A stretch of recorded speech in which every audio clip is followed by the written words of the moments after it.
RSS നേതാക്കളെ രഹസ്യമായി സന്ദർശിച്ച ADGP ഉൾപ്പെടെയുള്ള പോലീസ് ഉദ്യോഗസ്ഥർ LDF നയത്തിന്റെ മർമ്മം അറിയാത്തവരാണെന്ന് CP സംസ്ഥാന സെക്രട്ടറി ബിനോയ് വിശ്വം പറഞ്ഞു. RSS നേതാക്കളെ രഹസ്യമായി സന്ദർശിച്ച ADGP ഉൾപ്പെടെയുള്ള പോലീസ് ഉദ്യോഗസ്ഥർ LDF പോലീസ് നയത്തിന്റെ മർമ്മം അറിയാത്തവരെന്ന് CP സംസ്ഥാന സെക്രട്ടറി ബിനോയ് വിശ്വം പറഞ്ഞു. ലോക്കപ്പ് മർദ്ദനത്തിന്റെ സർക്കാരല്ല LDFന്റേത്. അത്തരം ഉദ്യോഗസ്ഥരെ നിലയ്ക്ക് നിർത്താൻ സർക്കാരിന് കഴിയുമെന്നും ബിനോയ് വിശ്വം ആലപ്പുഴയിൽ പറഞ്ഞു. പോലീസ് ഉദ്യോഗസ്ഥനെതിരെ ഉയരുന്ന പരാതികളിൽ അന്വേഷണം നടത്തി കുറ്റവാളിയെന്ന് കണ്ടെത്തി സർക്കാർ മാതൃകാപരമായ നടപടി സ്വീകരിക്കും. അത്തരം ഉദ്യോഗസ്ഥരെ നിലക്ക് നിർത്താൻ സർക്കാരിന് കഴിയുമെന്നും ബിനോയ് വിശ്വം പറഞ്ഞു. ആ പോലീസ് നയം LDF മാനിഫെസ്റ്റോ അറിയിക്കും.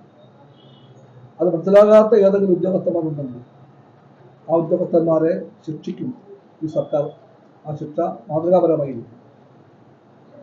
നടപടിക്ക് ഒരു പ്രശ്നം എന്ന് വെച്ചാൽ പെട്ടെന്ന് ഒരു ആക്ഷൻ എടുത്താൽ ഒരു തരത്തിലുള്ള നിബന്ധനകൾ നോക്കാതെ ചെയ്താൽ ചിലപ്പോൾ അടുത്ത ആഴ്ച അയാൾ കോടതിയിൽ അകത്ത് പോകും.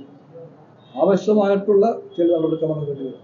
എന്നാലേ നടപടി മിക്കവാറും ഫലപ്രദമാകുമ്പോൾ അന്വേഷണം കൂടാതെ ഒരാളെ ഒരു ആക്ഷൻ എടുത്താൽ ഇന്നുള്ള നിയമപ്രകാരം ഏത് കോടതിയിൽ അയാൾ പോയാലും അയാൾക്ക് 5 നിവർത്തി തിരിച്ചു വരാൻ പറ്റും. കുറ്റവാളിയെ ശിക്ഷിക്കേണ്ടത് അങ്ങനെയല്ല, ശിക്ഷ നല്ലോണം കൊടുക്കണം.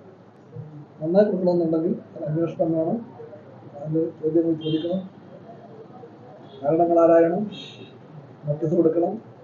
അതെല്ലാം ഗവൺമെന്റ് ചെയ്യും. ഇടതുപക്ഷ ഗവൺമെന്റിന്റെ പോലീസ് നയത്തിന് വിലക്കാത്ത പ്രവർത്തനം ചെയ്യുന്ന ഉദ്യോഗസ്ഥന്മാരെ നിലക്ക് നിർത്താൻ LDFന് കഴിയുമെന്ന് ഉറപ്പ് CPIക്കുണ്ട്. കഴിയണം.